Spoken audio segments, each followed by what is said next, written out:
Okay, so this is a similar graph to what I'll often draw for physio clients when they come to see me. What we have here is we've got time on one axis and we've got tissue quality on another axis. Now let's say we have a client and her name is Karen.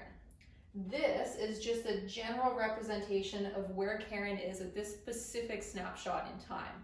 So let's say Karen has pretty poor tissue quality in her spine, but her ankles are pretty decent. We could go one step further and we could actually be more specific, and instead of putting joints here, have different tissues, different muscles around that joint. But for the sake of simplicity, let's just say we have joints. So what we're going to do in Kinstretch, and what we will do in Kinstretch, is we want to teach people how to get a general sense of where they fall along this spectrum. Where are they, again, in terms of tissue quality? So let's say, again, we've got our spine down here and our ankles down here. Our goal in Kinstretch is basically to try and take each of these joints, and we will train each and every one of them and try and get ourselves as high on the spectrum as we can. That gives us a bigger buffer between where we currently are and where we're likely to experience pain or symptoms or injury. So we've got injury down here and symptoms. The higher that we are, the better. Also, we're going to have better movement up here.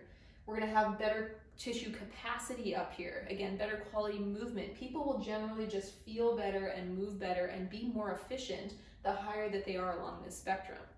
So with Kinstretch, again, we want to try and go through each individual joint, figure out where you fall along that spectrum, and then get yourself as high up as we can.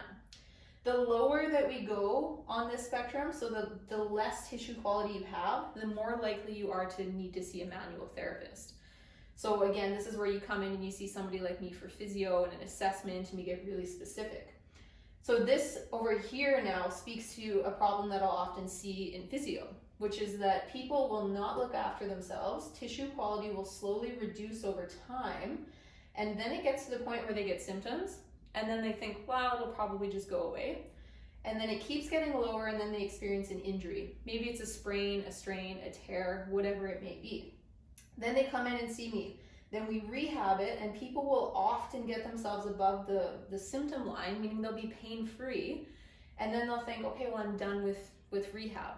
But we don't want to use pain as a measuring stick. Pain is not a good measuring stick either. And this symptom line really varies from person to person. So this is highly variable where this pink line is. But the mistake will be that people will get themselves above that symptom line. They'll think that they've got high quality tissue. So even though they need to be up here and they're barely above that symptom line, they stop rehabbing and they often end up right back down where they were before and getting or looking at another injury. So the other point I wanted to make with this is just try not to use pain as a measuring stick. Try to not only get yourself symptom free, but keep climbing. And if you're not sure how, link up with a practitioner, find somebody who's trained in FR, FRC, or Kinstretch. And often what we'll see, especially if you have a facility like mine where we've got FRC, FRA, Kinstretch all in one facility, is you'll work with that manual therapist. We'll get you above that point where you need to be, to the point where it's safe to revisit something like Kinstretch. And then we don't just stop when we get you here, we want to keep climbing. So then we're going to keep training those joints and basically get ourselves as high along that spectrum as we can. Hopefully that clears up some questions.